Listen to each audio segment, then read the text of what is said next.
my God. The hospital just called me to find out whether I'm done with the wheelchair yet and whether I'm done with the ramp yet. No, because you chopped my leg off, so I'll always need it until you give me a proper one. I'm currently sitting in the grill and I'm waiting for a very exciting meeting today. We are hoping to get Parafed Southland back up and running, and also I'm on a mission to get the wheelchair basketball up and running locally. Found a lady who has got this started and I am really keen to get her helped. I'm really keen to help her get this going. And that was this morning. The rest of the day was a little bit crazy, but up and down and some not so flash things. So I have had the leggings on and the leg on most of the day, but this has not gone well, and not for the obvious reasons either.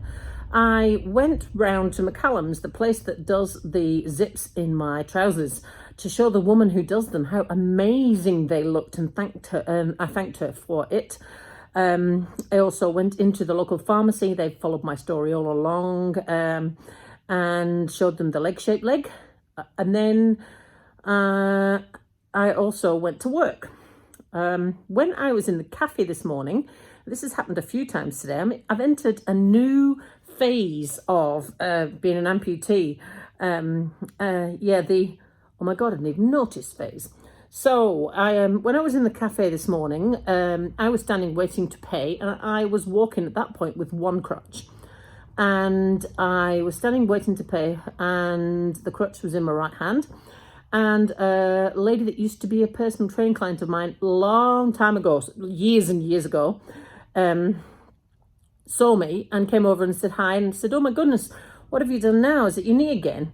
And well, there's no nice way of putting it, is it? I mean, she would not know, was she? I said, no. I've lost my left leg, so that's a prosthetic. And she was like, oh my God, I didn't even know. Now, I have sent her a follow-up email in case she was feeling really bad. But actually, what it did was made me feel pretty good, because I had only received the leg the previous afternoon, and she didn't even know that it was a prosthetic leg, and I was wearing these leggings as well. So I was feeling pretty chuffed with that. Then we went to the Sports Southland meeting to talk about how we can get Parafed back up and running. And the guy we were meeting with, I didn't even realise, but I recognised him. I have spoken to him before on other occasions when I've been dealing with Sports Southland from a business point of view. And I can't even remember what the conversation was about, but he oh, hi, how are you? And I can't remember what he said at all. But he was referring to the last time I was in and what I was doing, and I don't know. And I said, oh, yeah, but that was when I had 2 feet. That was when I had my own 2 feet. Now I don't anymore. And I was on one crutch. We're still on one crutch, yeah. And he looked at me, looked up and looked down, looked up, and he said he hadn't even realised either. So then I went back to work after that meeting, and I had a massage client. This is a brand new massage client. By this point, I'm on 2 crutches, because I'll tell you why in a minute. But I also use 2 crutches because when I leave the person to get changed, I then take the leg off and I massage without it on. So this massage client had no idea I had a prosthetic leg, and had no idea I'd taken it off to massage. And I can't even remember how that conversation came about. But that means that all the people that I've met today that didn't know that I was an amputee, didn't know I was an amputee. So even though that knee on that side looks bulky and there's still problems with it, which I'll explain in a minute, even though all of those things, I am not immediately, obviously, an amputee. So what does that mean? That now means I've got a double when I get out of the car, because I've got a personal training car parked in a disabled spot, and then I get out looking like I have no body parts missing. So it makes people scowl and things. And yeah, we had a conversation about that too. So yeah, judgmental, narrow-minded public. But anyway, I'm feeling from a dealing with a public point of view, quite pleased that on the first day of wearing the leg-shaped leg, nobody actually knew that I was an amputee, the people that hadn't met before. So that was pretty cool. But there is a problem with the leg. Now, I figured there was a problem right from the start because I put it on as soon as it arrived. Now, I was told to wear it for maybe 4 hours at a time, and I've had the crutches with me everywhere I go, and I'm not stupid, and I offload more and more as it gets more sore. And then if I'd have had a chance, which I didn't, I've just been non-stop all day, but I've left the liner on, and there were times yesterday when I would take the leg off when I'm just sitting there, but I haven't been walking around all day constantly. I've been sitting a lot of it in various meetings and things. Anyway, yesterday when I put the leg on, immediately I put it on, like within about half an hour, the front of my shin was sore. The very short bit of tibia I've still got left was really sore, and I couldn't work out why this was to begin with, and I thought about it, and the weight of the socket, I can really feel the weight pushing on the outside and the inside of my knee. So I thought, uh-oh. And then I sort of like shook my leg a little bit, and I can feel the socket moving backwards and forwards, and the socket's pushing on the front. I know that's bad. So I got a sock, and I put a sock on, and it was a little bit better for a while. I should not be having to put extra sock layers on the second the socket arrives. This is not good. Then, like a few hours later, it felt like it was loose again at the bottom. It just doesn't feel right. All of the weight is pushing on either side of my knee when it actually, like I said to you before, it actually should be a compression. And it's all resting on either side of my knee, which is a bad thing. And I can feel the socket moving, my leg moving inside the socket at the bottom. So this is absolutely not good. So I called the limb centre this morning and said I wanted to talk to the prosthetist because he wanted me to walk around it for a bit to begin with. Now, what they normally do when they do the socket fitting, the test one they did the other week, is they then shrink it a little bit more to account for the fact your limb shrinkage and blah, blah, blah. I also took the shrinker sock off last night and didn't wear it overnight.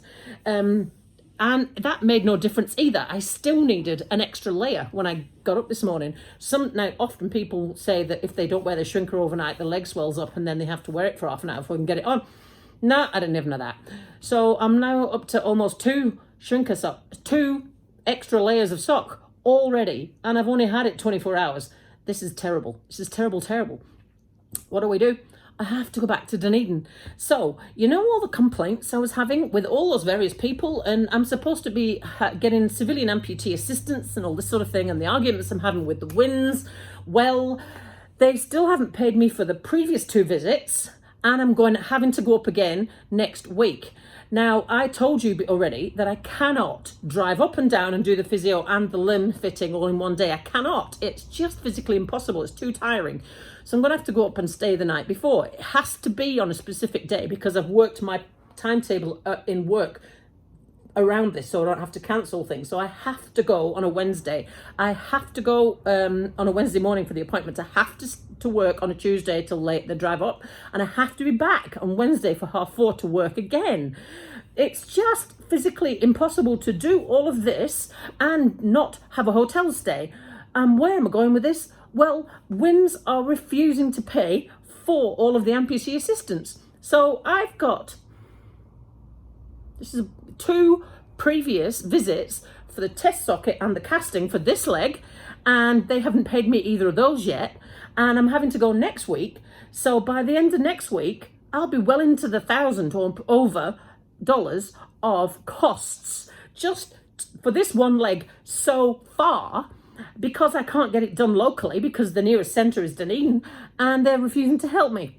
It's absolutely unsustainable. Something has to happen pretty soon, or I'm going to have to choose between a leg and paying the bills.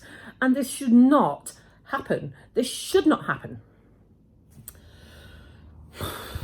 Anyway, I need to focus back on now because they wanted me to go up tomorrow, but I can't because I've got an appointment with WINS tomorrow to try and sort it out. And I'm going to Wanaka because the Ruby's on Saturday. Now, that'll be quite cool, providing me and the handler and borrowing can sort out the getting in and out, getting out thing, and I can actually figure out how to get into the wetsuit without it taking me half an hour. Once I've figured out all those things, I think I'll feel better about these events once I've done a few as a para athlete and I know how to work it. It's the unknown. I'm not worried about the swim. It's all the other things that are sort of slightly unknown. But I'm going up to Wanaka tomorrow afternoon, and the swim is on Saturday morning. So, in the comments underneath this video on YouTube here, I have put the link to the results so that you can find out how I did. I've got to wear a timing chip on my wrist, actually, and it's the first time I've ever had to do that. And how neat is that? When it's actually better on my wrist than it is on my ankle because, well, I've only got one of them. So that was quite interesting, I thought. But anyway, I'm going to go and have tea and drink, have a cup of tea, because that always makes an English person feel better, and make my tea. So, keep up the positive comments and things like that, because this battle is not a fun battle to be had, especially when it's financial as well as mental and physical. It's not fun at all. Talk to you soon.